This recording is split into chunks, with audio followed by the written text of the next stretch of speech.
आज हम बात करेंगे भारत के एक ऐसे सपूत की जिसकी कहानी किसी फिल्म से कम नहीं है।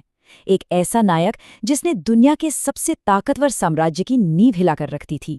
जी हाँ, आज की कहानी है नेताजी सुभाष चंद्र बोस की। ये सिर्फ एक नारा नहीं था, बल्कि एक ललकार थी।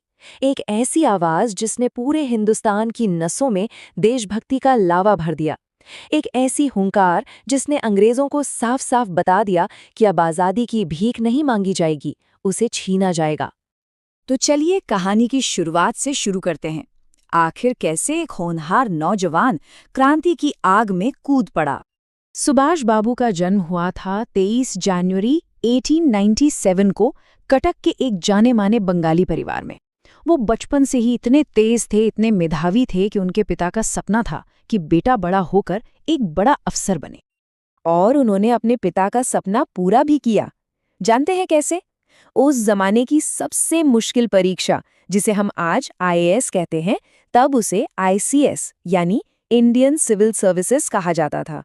उन्होंने उस परीक्षा में चौथी रैंक हासिल की। ये कोई मामूली बात नहीं थी। लेकिन जिसके दिल में भारत माँ के लिए प्यार हो, वो भला अंग्रेजों की गुलामी कैसे करता?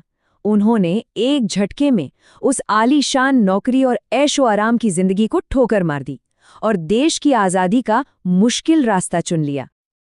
अब बात करते हैं उनके राजनीतिक सफर की। ये वो दौर था जब उनकी सोच ने उन्हें कांग्रेस के सबसे बड़े नेताओं के सामने खड़ा कर दिया। भारत वापस आते ही वो आज़ादी की लड़ाई में पूरी तरह से शामिल हो गए। उनकी लोकप्रियता इतनी तेजी से बढ़ी कि एक नहीं बल्कि दो बार उन्हें कांग्रेस का अध्यक्ष चुना गया। इससे पता चलता है कि लोग उन पर कितना भरोसा करते थे। और यहीं पर आज़ादी की लड़ाई का सबसे बड़ा वैचारिक मतभेद सामने आया। एक तरफ थे गांधी जी, जिनका मानना था कि अहिंसा ही सबसे बड़ा रास्ता है। दूसरी तरफ थे सुभाष बाबू, जिनका कहना था कि जब कोई अत्याचारी हो तो उसके खिलाफ हथियार उठाना उससे भी बड़ा कर्तव्य है। ये सिर्फ दो नेताओं का नहीं, बल्कि आज़ादी पाने के दो अलग अलग नज़रियों का टकराव था। जब रास्ते अलग हुए तो उन्होंने कांग्रेस छोड़ दी और अपनी एक अलग पार्टी बनाई, फॉरवर्ड ब्लॉक। मकसद साफ था, आज़ादी की लड़ाई को और भी ज्यादा तेज करना। अब कहानी में आता है एक ऐसा मोड़ जो किसी जासूसी फिल्म जैसा लगता है। एक ऐसा कारनामा जिसने अंग्रेज सरकार को हैरान परेशान कर दिया। हुआ ये कि अंग्रेज सरकार नेताजी के बढ़ते कद से पूरी तरह डर गई थी। तो उन्होंने क्या किया?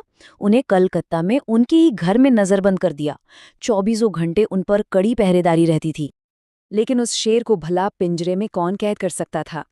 1941 की एक रात वो एक पठान का भेष धरकर अंग्रेजों की आंखों में धूल झोंककर अपने घर से निकल गए और हजारों किलोमीटर का सफर तय करके काबुल, रूस होते हुए सीधे जर्मनी पहुंच गए। वो वहां भागे नहीं थे, ये तो एक बहुत बड़ी रणनीति का हिस्सा था।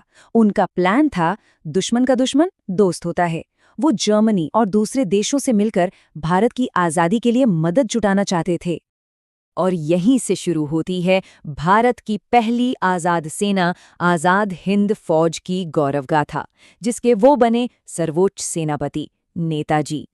जरा सोचिए, जर्मनी से एक पनडुब्बी में बैठ के मौत से खेलकर वो जापान पहुंचे। वहां रासबिहारी बोस ने आज़ाद हिंद फौज की कमान उनके हाथों में सौंप दी। नेताजी ने आते ही भारतीय युद्धबंदियों और आम लोगों में ऐसा जोश भरा कि हर कोई देश के लिए जान देने को तैयार हो गया। और सिर्फ इतना ही नहीं, उन्होंने उस जमाने में महिलाओं की एक पूरी फौजी टुकड़ी बना दी, रानी झांसी रेजिमेंट।